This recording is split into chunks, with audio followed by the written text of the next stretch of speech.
Саламатсыздар ма қыздар? Здравствуйте, я вас слушаю. Менің сіңлім бүгін осы роддомға түсіп еді. Танкешева Алма деген. Сейчас, минуточку, я посмотрю. Ту пробкадан әрең шықтым. Әпке, қалайсыз? Сен қашан келдің? Алма әпкемен бірге келген. Ой жаным, сол мен жұмыстан әрең шықтым ғой. Рузалға кеттің ме? Осы жүре екінші атадан Қой заттарын жеткізейін. Әпке, кешкі сағат 8-ден кейін кіргізбейді екен. Мына жаққа берсеңіз, өздері жеткізіп береді екен. Айта береді. Кіріп шығам бәрібір.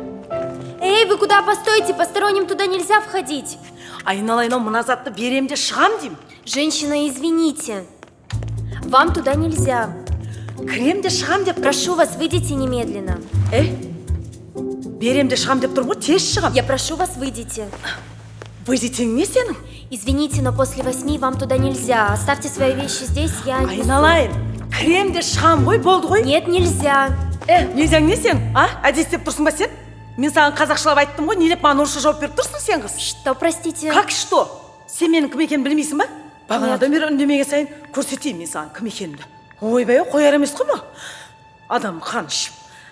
Қайырлы кеш, достар, қалайсыңдар? Достар, менің сіңлім босанайын деп жатыр, роддомға келсем, мынандай масқара тірлік болып жатыр. Міндетті түрде сіздермен бөліскім келіп тұр. Қараңыздаршы, мына қыз мен қазақша сөйлесем, орысша жауап беріп жатыр. Уберите камеру. Мүлдем қазақша білмейді. Бұған не айтасыздар? Извините, я вас хорошо понимаю, но я русская, и я не могу с вами свободно разговаривать. Выключите. Камераңды қосағаным бұл, түсір мынаны сенде. Выключите камеру, женщина, здесь нельзя снимать. Түсіріп жатқан жоқ, мемлекеттік мекемеде түсіріп тұрмын, қоңтар. Міне көрдіңдер ғой, қазақша сөз білмейді, қазақша сөйлей алмайды. Таратыңдар желілерге. Барлығы көрсін, білсін мына масқараны. Бұл не шу? Мұнда не болып жатыр?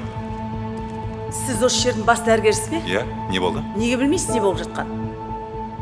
Мүмкін түсіндірерсіз, не болып жатыр? Мына қызыңыз, мен қазақша сөйлесем, орысша жауап береді.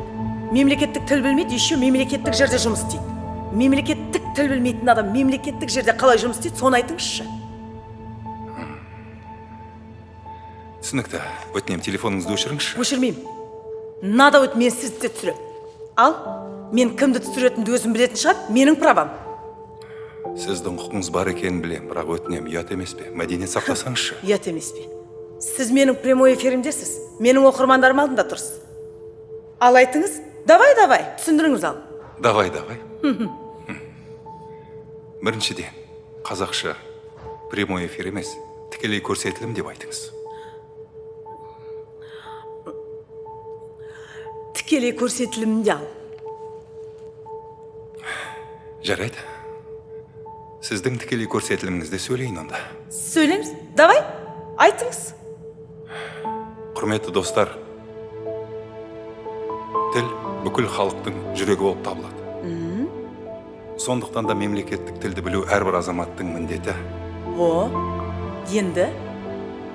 Бірақ осылай дөрекілікпен, мәдениетсіздікпен насихаттағанымыз дұрыс емес шығар. Дәл осы жағдайдан кейін Анна қазақ тілін үйреніп кетпесі анық. Үйренсін, қазақша сөйлесін. Бірінші адамды құрметтеңіз, маман ретінде сыйлаңыз. Содан кейін мініңіз болса айтыңыз. Тіл үйренсін, қазақша сөйлесін. Анна өзі орыс ұлтының өкілі болса да, қазақ халқын өте жақсы көреді. Және қазақ тілін үйреніп жүрген жас маман. Ал енді сіз қараңызшы.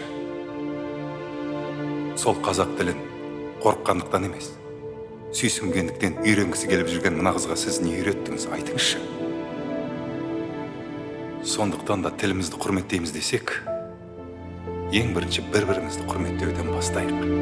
Болат Санжарұлы. Иә? Жаңа ғана Танкешева Алма егіз босанды. Қазір екеуінде жағдайын жақсы. Жақсы, рахмет.